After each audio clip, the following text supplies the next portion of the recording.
보르고뉴파에 의해서 헨리 6세가 두 나라의 왕이 되었습니다. 그렇다면 프랑스에서 정말로 헨리 6세를 왕으로 인정했을까요? 보르고뉴파의 반대편에 있던 아르마나크파는 헨리 6세를 왕으로 받아들이지 않았고 샤를 6세의 아들 샤를 7세를 프랑스 국왕의 자리에 올리게 됩니다. 프랑스 왕이 계승권을 두고 시작된 100년 전쟁은 세대를 거치고 또다시 프랑스 왕이 계승권을 두고 일촉즉발의 상황을 보이게 됩니다.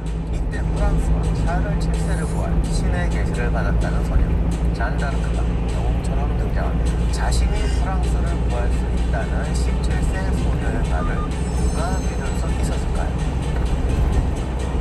의식이 가득한 샤를 7세의 시험까지 통과한 잔다르크는 드디어 샤를 7세를 만나 전쟁터로 나가게 됩니다.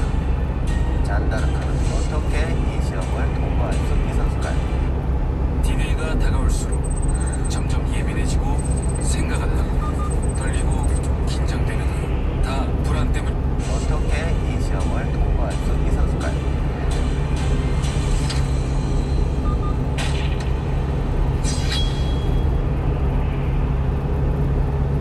안녕하세요. 세상의 모든 전쟁사를 읽어드리는 역사학자 임종원입니다. 잔다르크의 말을 믿을 수 없었던 샤를 7세는 그녀를 시험에 보기로 아주 커다란 홀에 사람들을 많이 불러 모아놓고 그중 한 명에게 왕세자처럼 옷을 입힌 것이죠. 자신은 평범한 평민의 옷을 입고 사람들 사이에 숨어 있었습니다. 진짜 하늘이 보낸 사람이면 왕세자인 자신을 한눈에 알아볼 것이라고 생각한 것이죠. 그녀는 사람들 사이에 숨어있는 샤를 7세를 향해 곧바로 다가가서 고귀하신 왕세자시여 처녀 잔이라고 합니다. 하늘의 분들께서는 전하가 왕관을 쓰시고 프랑스 왕이 되어 하늘의 공주의 권한을 위임받으시라고 말씀하십니다 라고 말합니다. 시험을 통과했지만 잔다르크를 믿을 수 없었던 샤를 7세는 잔을 무한대로 보내서 검증받게 합니다. 잔다르크는 이곳에서 두 가지 검사를 추가로 받습니다. 하나는 처녀성 검사였고 다른 하나는 청문회였습니다. 당시 처녀성 검사는 악마와 접하지 않았다는 증거로 받아들여져서 중요한 검사였다고 합니다. 공정 부인들의 검사로 잔다르크는 처녀로 발견됩니다.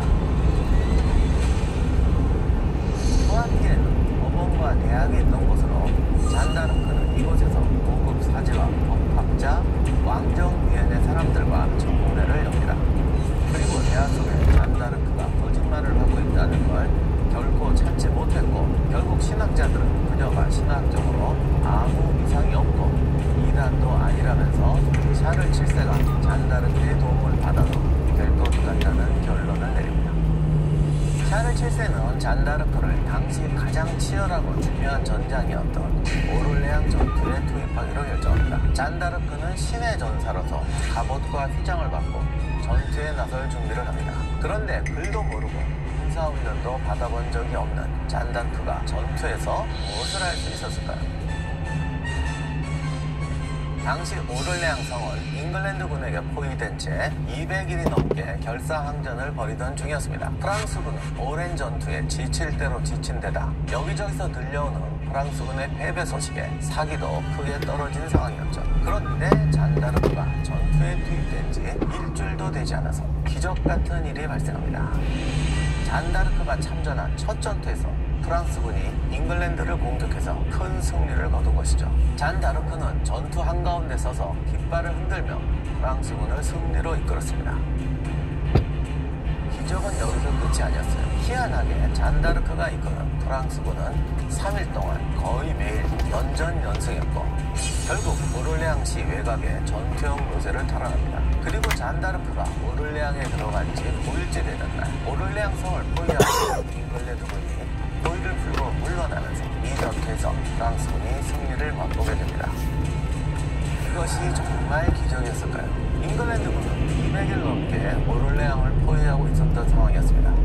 보급이 어려웠을 것으로 추측되고 현대군처럼 장비가 뛰어나고 시설이 되는 군대도 3개월 이상 전장에서 버틸 수가 없다고 보통 합니다. 그러니까 잉글랜드군도 이미 탈진한 상황이었을 거예요. 여기에 이제 프랑스군이 공격을 해야 되는데 당시 사람들은 그런 타부 같은 게 되게 많아서 잔다르크가 성녀라고 하니까 차마 그쪽을 공격을 못했을 거예요. 영국군도. 사실 잔다르크가 부상 한 번도 입지 않고 이런 게 있는데 아마 그러니까 화살도 안 날라오고 그러니 프랑스군은 더 용감하게 돌진하고 이런 상황이 벌어졌을 가능성도 없지 않습니다. 오를레앙 전투에서 프랑스군이 극적인 승리를 거두자 잔다르크가 신의 계시를 받았다고 믿는 프랑스인들이 늘어났고 프랑스군 내에서 오를레앙의 성녀라고 불리게 됩니다. 놀라울 정도로 많은 무리가 달려와서 그녀를 만지거나 심지어 그녀가 타고 있는 말을 만지려고 했다라는 기록도 있습니다. 잔다르크의 승리 비결은 무엇일까? 현대 역사가들은 그녀가 군의 사기를 크게 높였기 때문이라고 추측합니다. 신의 존재를 절대적으로 믿는 중세 세계관에서 신이 성녀를 보내 프랑스를 지킨다는 이야기가 굉장히 강력한 힘을 발휘했다고 추측하는 거죠. 실제로 잔다르크가 프랑스군의 사령관을 맡은 것도 아니고 실제적인 지휘권을 가지고 있지도 않았습니다. 또 칼이나 무기를 써서 직접 싸우지도 않았고 잔다르크가 전투에서 꼭 들고 나갔던 건 바로 깃발이었습니다. 깃발을 흔들면 전투의 선봉에 서서 병사들의 사기를 북돋았을 것이고 승리의 여신으로 활약했던 것이죠. 잔다르크의 다음 행보는 오를레앙에서 300km 떨어진 도시 랭스에서 약 펼쳐집니다. 600m 앞 신호 위반 및 시속 랭스에는 70km 단속 구간입니다. 그곳에서 대관식을 해야만 백성들에게 프랑스 왕의 정통성과 신의 선택을 받은 왕이라는 걸 인정받을 수 있었습니다. 그래서 잔다르크는 왕세자 샤를 7세의 대관식을 치르기 위해서 랭스로 향했던 것이죠. 그런데 오를레앙에서 랭스까지 가려면 잉글랜드의 영토를 거쳐가야만 했습니다. 1429년 6월 잔다르크는 샤를 7세와 함께 군대를 꾸려서 랭스로 향했는데 잉글랜드에 넘어갔던 여러 도시가 싸우지도 않고 샤를 7세 편으로 돌았습니다. 오를레앙에서 출발한 뒤 20여일 만에 잔다르크는 마침내 랭스에 도착했고 피 한 방울 흘리지 않고 환영받으며 랭스에 입성합니다. 샤를 7세의 대관식까지 무사히 랭스 대성당에서 치렀고 정식적인 왕이 되었습니다. 샤를 7세가 대관식을 마치자 프랑스